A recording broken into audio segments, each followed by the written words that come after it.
محمد صلی اللہ رسول کریم اما بعد اعوذ باللہ من الشیطان الرجیم بسم اللہ الرحمن الرحیم۔ آج برادر محترم حضرت مولانا عارف صاحب دامت برکاتہم کے ساتھ ابھی دیپال پور کا سفر ہے، اور وہاں پر الحمدللہ آج ختم نبوت کے ایک مرکز کا سنگ بنیاد رکھنا ہے، جس سلسلے میں وہاں پر جانا ہو رہا ہے۔ اور اچانک یہ رات جو سانحہ ہوا کہ یہ بہت بڑا ایک اخلاقی اور ایمانی سانحہ ہے کہ ایمان کو تکلیف دینے والی بات ہے کہ جناب آفتاب اقبال صاحب جو کہ تقریباً سنجیدہ طبقے کے اندر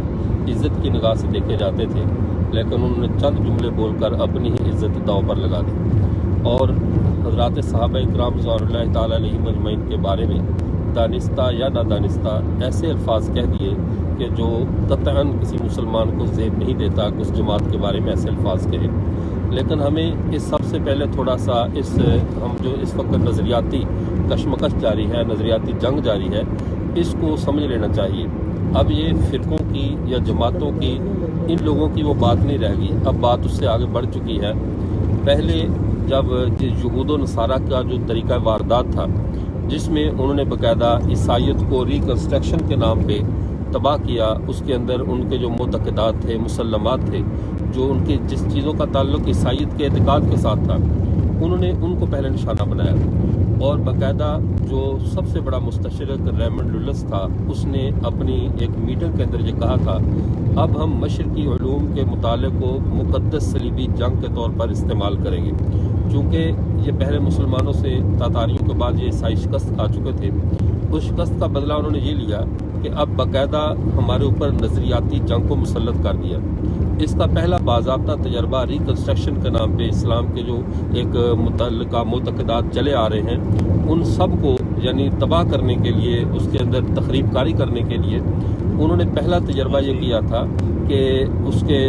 اکبر بادشاہ کے دور میں یہاں پہ ایک دین اکبری کو ایجاد کیا، اور دین اکبری کا مطلب یہی تھا کہ اب خدائی دین الہی کے نام پہ، یعنی وہ دین الہی کے نام پہ متعارف کرایا گیا۔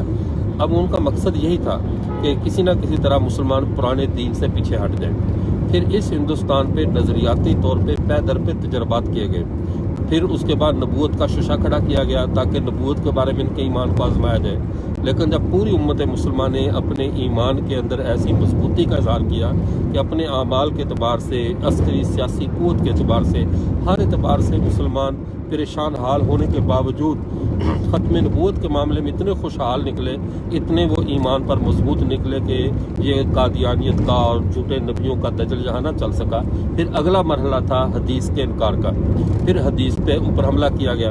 اور صحابہ کے ساتھ جو جنگ ہے یہ تو عبداللہ بن جو ابن سبا کے دور سے مسلسل صحابہ، چونکہ اسلام کا وہ معیار حق اور وہ پیمانہ ہے کہ ان کے بغیر دین کی صحیح سمجھ بھی نہیں آ سکتی، دین ہم تک پہنچانے والے یہ بنیادی ذرائع ہیں ہمارے۔ تو جب بنیادی ذرائع ہی مشکوک ہو جائیں تو پھر دین کے پیچھے بچتا کیا ہے ہمارے پاس؟ صحابہ اسلامی تاریخ کی وہ بنیاد ہے کہ اگر ان کو تاریخ سے نکال دیا جائے تو اس تاریخ ہماری بچتی ہی نہیں ہے۔ تو اس بنیاد پہ ان کو ہر دور میں ٹارگٹ کیا جاتا رہا۔ تو یہ اس دور میں اب خاص طور پہ اب ہر چیز پہ اسلام کا کوئی مذہبی عقیدہ، چاہے وہ ختم نبوت ہو، صحابہ ہو، ائمہ مجتہدین ہو، فقہا ہو، اولیاء اعظام ہو، کوئی طبقہ بھی ایسا نہیں بچا جو ان اینکروں کی زد سے بچا ہوا ہو۔ یعنی کسی نہ کسی جگہ پر وہ انجینئر محمد مرزا جو ہے وہ کابرین پہ تبرے کے لیے وقف ہے، اور یہ آفتاب اقبال صاحب پہ سب سے برا اثر کیوں پڑا؟ اتنی ان کی زبان بے لگام کیوں ہوئی کہ ان کی زبان سے جملہ پھسل کر بھی نکلا تو کیوں نکلا؟ کچھ عرصہ قبل ان کی ایک کلپ آیا تھا، اس میں انہوں نے کہا کہ انجینئر محمد مرزا یہی تو کہتا ہے کہ بابوں کی بات نہ لو۔ تو اسی وقت ہمارے دل میں خدشہ پیدا ہو گیا کہ اب جس شخص کی اس نے دانستہ یا نادانستہ شاگردی اختیار کر لی ہے یا اس کے ساتھ تعلقات بنا لیے، اس کا نتیجہ آگے جا کر ایمان کے ضائع ہونے کا ذریعہ بنے گا۔ اور اس وقت انجینئر محمد مرزا نے بھی آفتاب اقبال کو اس کلپ کو بہت ہائی لائٹ کیا کہ اب دیکھو اتنے پڑھے لکھے لوگ ہماری شاگردی میں آ رہے ہیں، تو اس کا نتیجہ آج نکلا ہے۔ وہ خود حضرات صحابہ کے بارے میں جتنا تبرہ کرتا ہے، اس کی کچھ جھلک اس کی زبان پر آ گئی ہے۔ تو جناب آفتاب اقبال صاحب سے درخواست ہے کہ استاد بنانے سے پہلے دیکھ لینا چاہیے کہ جس کے علوم سے آپ فائدہ اٹھا رہے ہیں یا جس کو آپ سمجھتے ہیں کہ بہت زیادہ علمی باتیں کرتا ہے، آج اس کی نحوست یہ ہے کہ آپ جیسے معزز آدمی کو چینل پر آ کر پوری قوم سے معافی مانگنی پڑی ہے۔ ہوتی. حالانکہ اگر آپ چونکہ ساری عزتیں تو رسول اللہ اور ان کے ساتھیوں کی ہیں اور جو ان کے ساتھ ہیں ان کو عزتیں ملیں گی اور اللہ اور اللہ کے رسول کے لیے عزت ہے اور ان کے ساتھیوں کے لیے عزت ہے. آپ نے ان کی بجائے ایسے شخص کے ساتھ اپنا علمی تعلق جوڑنے کی کوشش کی جس کا ثمرہ آج پوری قوم سے معافی کی شکل میں سامنے آ رہا ہے. تو ایک بات تو یہ ہوئی. دوسری بات آفتاب اقبال نہیں کل کو کوئی اور ہوگا, پرسوں کو کوئی اور ہوگا. جتنا بھی اس وقت ہمارا یہ طبقہ اشرافیہ جس کو کہا جاتا ہے, یہ ایلیٹ کلاس طبقہ, ان کے ذرائع علم کیا ہے؟ ان تک علم پہنچانے والے کون سے لوگ ہیں؟ ہمیشہ ان کو علم دینے والے, ان کو انفارمیشن دینے والے وہ لوگ ہیں جو انتہائی بے دین ہیں یا باہر کی یونیورسٹیوں سے پڑھے ہوئے, ایسے اداروں سے پڑھے ہوئے ہیں یہاں دین کی یعنی ایسا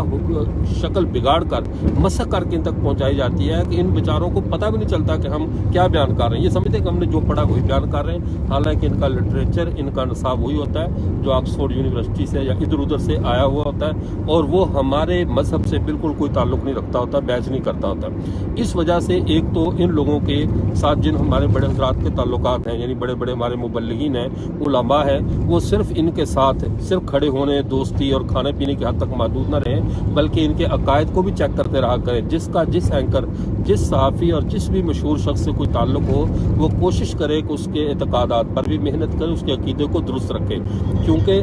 جو مشہور آدمی ہوتا ہے نا, اس کے پھسلنے سے قوم پھسل جاتی ہے, اور عام آدمی کا پھسلنا اور بات ہے, اور مشہور اور فیمس آدمی کا جس کی لوگ بات کو لیتے ہوں اس کا پٹڑی سدھرنا زیادہ خطرناک ہے. آفتاب اقبال سے اللہ کا ہم شکر اس بات پہ ادا کرتے ہیں کہ اس کے دل میں اگر بھی کچھ ایمان کی رمق یا یوں سمجھے کہ اپنے ماضی کی تربیت کا کچھ حصہ تھا کہ اسے اپنی غلطی کا احساس ہو گیا تو اس نے جیسی کیسی معافی مانگی. لیکن بہرحال ہمیں اتنی خوشی ہے کہ اس نے ضد نہیں کی صحابہ کے معاملے میں, اور اس معاملے میں ضد پر آتے تو یقیناً ایمان سے ہاتھ دھو بیٹھتے. لیکن اس کے معاملے میں ان کو مزید اس معاملے میں وضاحت کر دینی چاہیے جس سے ان کا اپنے دل کو بھی سکون ہو جائے. کہتے ہیں گناہ کی توبہ اس وقت تک بندہ کرتا رہے جب تک توبہ کے قبول ہونے کا یقین نہ ہو جائے. تو آفتاب اقبال کو اس وقت تک صحابہ کی مدح کرتے رہنا چاہیے جب تک اس کا اپنا ضمیر اس کو نہ کہے کہ تو نے اپنی غلطی کا حق ادا کر دیا ہے, معافی مانگ لی ہے, اب اللہ تجھ سے راضی ہو جائے گا. تب تک اس کو اس معاملے میں اظہار خیال نہ کرتے رہنا چاہیے. اور دوسری اہم چیز جو ہے وہ خاص طور پہ ہمارے جو طبقات ہیں, یہ ہماری جب سے یہ حکومت بھی آئی ہے تب سے خان صاحب کی زبان پھسلنا, وہ کہتا نا حاکم کا پھسلنا جو ہوتا ہے وہ پوری قوم کو پھسلا دیتا ہے. تو اس کی زبان تو قصدن پھسلتی تھی, بقیہ کی دیکھا دیکھی پھسلنا شروع ہو گئی ہیں, اور یہ اب ایسی ہم ذہنی وبا کے دور میں زندہ ہیں, اب ایمان بچانا مشکل ہو رہا ہے. اس لیے تمام احباب سے, دوستوں سے, جتنے بھی ہے جس کے جتنے بھی تعلقات ہیں, اپنے دوستوں احباب پر بھی محنت کریں, اور جن کے عزیز و کارب سکولوں, کالج, یونیورسٹیوں میں یا پرائیویٹ اداروں میں پڑھ رہے جن کا نصاب کے اوپر بھی چیک اینڈ بیلنس نہیں ہے, یعنی وہ پرائیویٹ ادارے ہیں, تو خدا کے لیے اپنے بچوں کے نصاب کو بھی چیک کیا کریں. کل انہوں نے جا کر بڑے بننا ہے اور بن کر صحابہ کے بارے میں کوئی بدگمانی نہ لے کر جائیں. اس کی ایک چھوٹی سی میں مثال عرض کرتا ہوں. ایک دفعہ ایک طالب علم نے, یعنی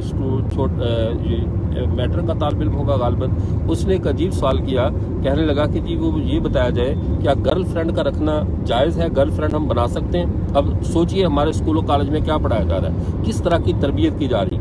اب میں نے کہا کہ نہیں, گرل فرینڈ رکھنا تو جائز نہیں ہے بالکل, اس کی تو کوئی گنجائش نہیں ہے اسلام میں, ایسی بے حیائی کا مذہب تو اسلام نہیں ہے. اب اس کے ذہن میں کس نے یہ بات ڈالی, کون سے؟ کہہ رہا ہمارے ٹیچر نے تو ہمیں بتایا ہے کہ آپ صلی اللہ علیہ وسلم نے معاذ اللہ ثم معاذ اللہ حضرت ماریہ قبطیہ رضی اللہ تعالیٰ جو تھی وہ آپ صلی اللہ علیہ وسلم کی گرل فرینڈ تھی. میں نے کہا لا حول ولا قوت, کس نے آپ کو کہا گرل فرینڈ؟ کہنے لگا کہ ہمارے استادوں نے کہا جو باندی ہے اس کو انگریزی میں گرل فرینڈ کہتے ہیں. اب ایک لفظ کا ترجمہ بدلا. باندی کا اسلام میں جو تصور ہے یا تاریخ میں جو تصور ہے وہ کیسا تصور ہے کہ پاکیزہ تصور ہے, کہ ایسا نہیں ہے فحش جو ہمارا معاشرہ جس کو ایک سیکس زدہ معاشرہ جس تصور کو جنم دے رہا ہے. لیکن ٹیچر نے وہاں پہ ایسا بتایا گیا, اب اس بچے کے دماغ میں جو بھی برائی تھی گرل فرینڈ کی, جب حضرت ماریہ قبطیہ کے بارے میں ترجمہ ایسا کر کے بتایا گیا تو ساری قباحت اس کے دماغ سے نکل گئی, اور اب یہی بڑا ہو کر اینکر بنے گا, فوج میں جنرل بنے گا, ملک کا سیاستدان بنے گا, جہاں بھی بیٹھے گا تو ایسے ہی پھلجڑیاں اور ایسے ہی عقیدے کو تباہ کرنے والی باتیں کرے گا. اس لیے ضروری ہے ہمارے ان طبقوں پر ہماری سخت نظر ہونی چاہیے. ہم اسکول و کالج کے نصاب کو دیکھیں, جس اسکول میں جس کالج میں بچے کو داخل کروا رہے ہیں تو والدین کو حق حاصل ہے کہ پھر اس کا نصاب چیک کریں. یہ تو نہیں ہے کہ ہم اپنے بچے جیل میں تھوڑی بھیج رہے ہیں کہ وہ جیل کے مینیو کے پابند ہوں گے. ہم اپنے بچوں کو جس کالج اسکول میں داخل کروائیں باقاعدہ اس کا پہلے نصاب پورا لے کر چیک کریں, کسی عالم سے چیک کروائیں, پھر اس کو اپنے بچوں کو وہاں پر داخل کروائیں. تو اللہ تعالیٰ ہمارے ملک کو اس فتنے سے بچائے, اور ریاستی اداروں کو بھی چاہیے جب ایسے معاملات معاملات ہوں تو فوراً بیداری کا ایسے ثبوت دیں جیسے اداروں کے بارے میں بات ہو تو وہ بیدار ہوتے ہیں، تاکہ ہمارے پیارے پیغمبر صلی اللہ علیہ وسلم، صحابہ ان کی عزت و ناموس جو ہے وہ محفوظ رہے۔ ورنہ اگر معاملہ یہاں تک آ جائے جب قانون حرکت میں نہیں آتا، عدالتیں حرکت میں نہیں آتی، پھر عوامی عدالتوں کے فیصلے ضروری نہیں ہوتا کہ وہ انصاف پر مبنی ہوں، پھر ملک میں ظلم جنم لیتا ہے، بدامنی جنم لیتی ہے، اور علماء ہمیشہ کوشش کرتے ہیں کہ ملک بدامنی کی طرف نہ جائے، ایسی باتوں کی طرف نہ جائے، اور قانون کی پاسداری اور عملداری رہے۔ اللہ تعالیٰ ہمارے ملک کو، ہمارے ایمان کو محفوظ رکھے، اور بھائی آفتاب اقبال سمیت جتنے لوگ اس مقام پر اس طرح کے لوگ ہیں جن کو لوگ سنتے ہیں، اللہ ان کی زبان کو اور ان کے دلوں کو لغزش سے محفوظ فرمائے۔ وآخر دعوانا الحمدللہ رب العالمین۔